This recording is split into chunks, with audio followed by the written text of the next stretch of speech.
Well, it's really late. We're December 17th, and I'm just putting in my first load of wood on the Miska trailer. There's probably, I would guess there's about 3.5, maybe 4 cord of wood, even though it looks like there's a lot. Unless you pile it in there, you can't get too much. It's got to be all piled nice and straight. There's just lots of air gaps. But this will hold 5, even 5.5 cord on the Miska trailer. This is the one I fixed in the summer. I went around, fixed the whole bunch. I didn't get painted, but I got all the repairs done, and I put these little oil caps, oil tube with a little brass cap.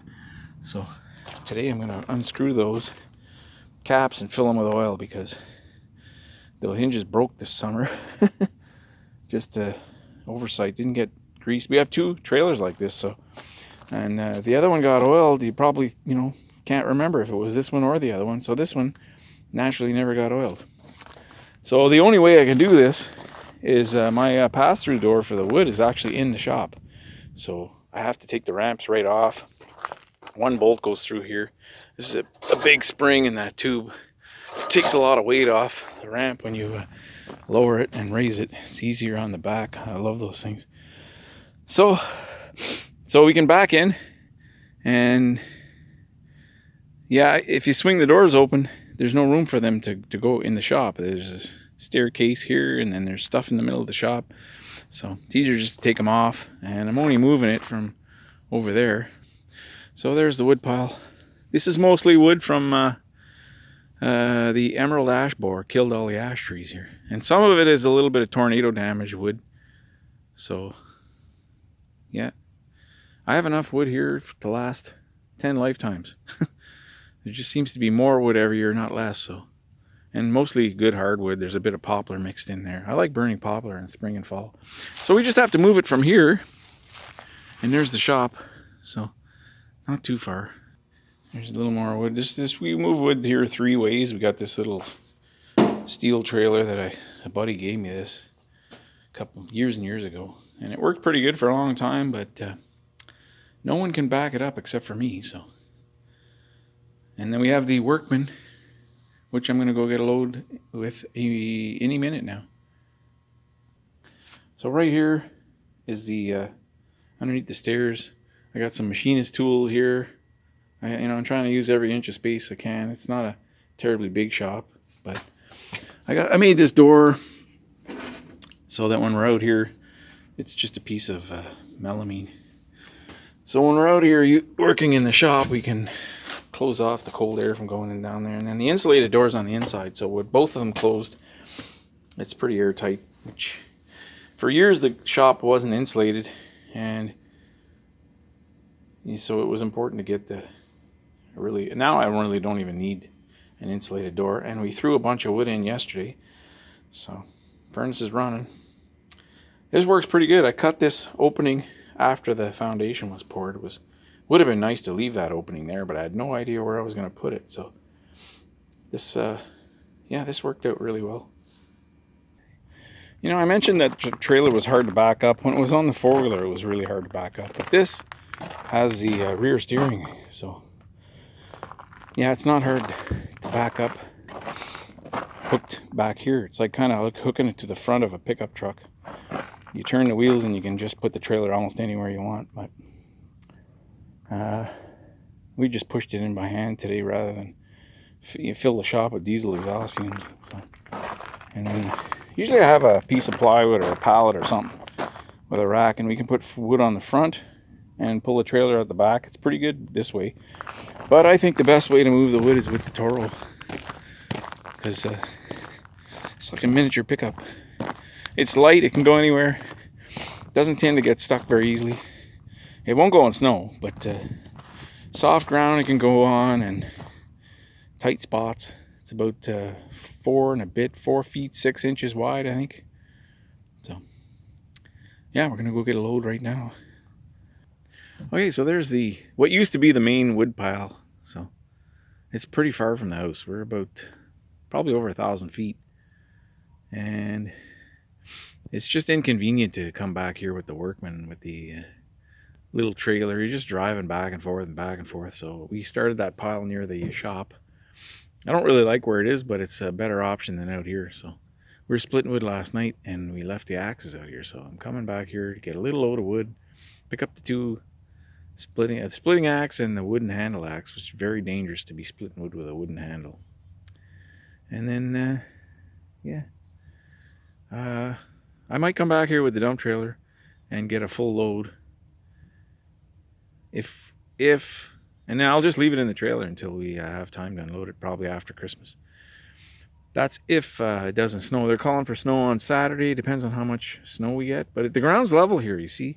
Where that woodpile is near the house, it's downhill all the way there, and it's really hard once you get snow and ice. You get back in there and you can't get out. You know, you need the backhoe with a chain to pull whatever out of there.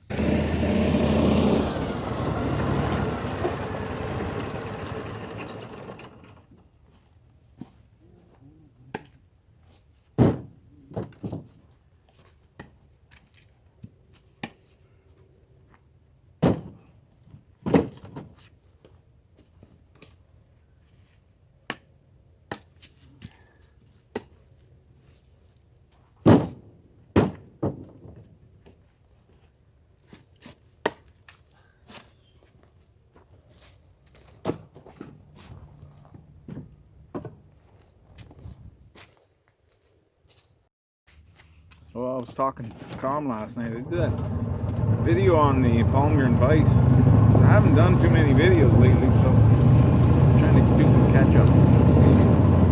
Plus, you find good deals like that, you want to talk about it. It's nice to talk about it. So, this thing's wobbling all over the place.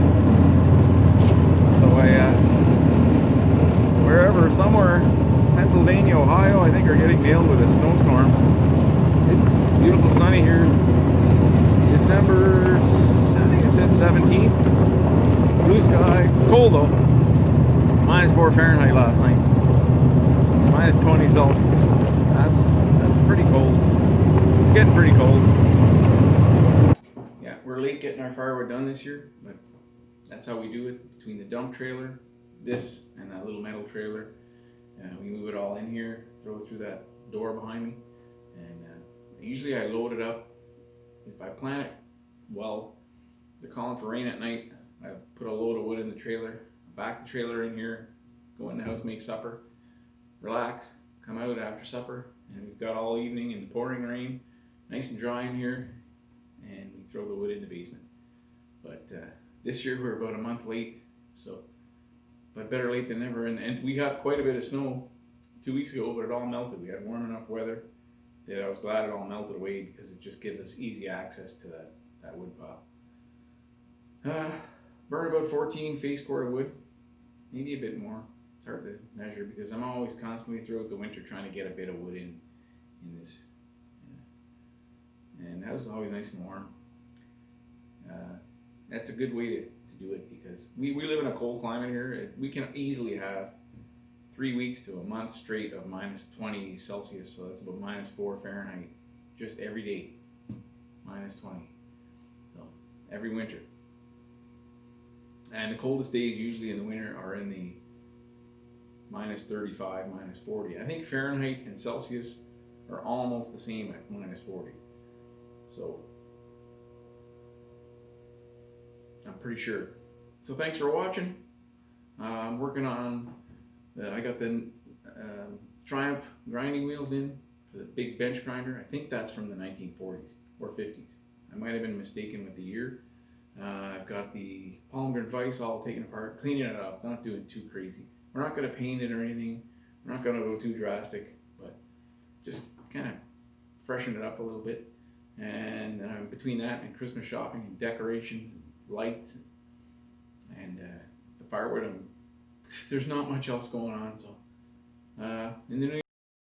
Okay, so minus, I'll say in there, -40 is exactly the same at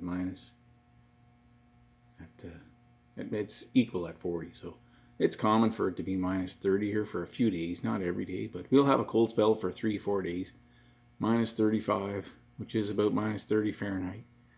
And it'll drop down to -40 once every couple of years, but usually it'll be a wind chill factor. Could you handle that, Max? Us Canadians, we're tough. We never complain about that. Actually, I like it when it's about -20 because furnace works the perfect at that temperature. You just keep firing wood in, and you never have to light it. Put wood in before you go to bed. Put wood in when you get up first thing in the morning, and the house is always comfortable. Thanks for watching.